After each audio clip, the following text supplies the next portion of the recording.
landas na walang hanggan, samahan maging-ating, samahan maging-ating.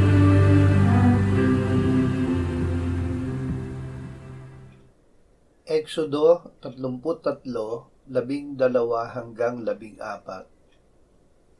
Sinabi ni Moises sa Panginoon, "Tingnan mo, iyong sinasabi sa akin, dalhin mo ang bayang ito, ngunit hindi mo ipinakilala sa akin kung sino ang susuguin mo na kasama ko. Gayon may iyong sinabi, aking nakikilala ka sa pangalan, at ikaw rin naman ay nakatagpo ng biyaya sa aking paningin.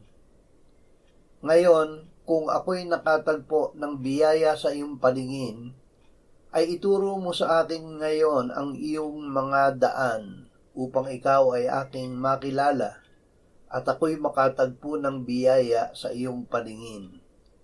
Alalahanin mo rin na ang bansang ito ay iyong bayan."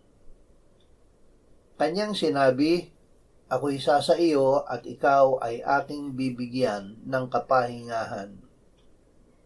Sumakanila ang Panginoon. Napakalaki ng kasalanan ng Israel noong sila ay sumamba sa gintong baka na ginawa ni Aaron. Ito ay labis na ikinagalit ng Diyos, sukdulan na naisip niya na puksain sila. Ngunit hindi niya ginawa ito.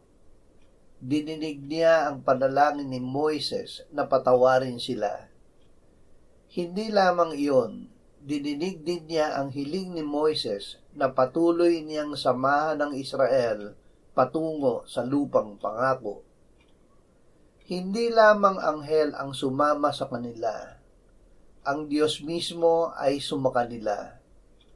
Tinupad niya ang salita niya kay Moises, "Ako'y isa sa iyo at ikaw ay aking bibigyan ng kapahingahan."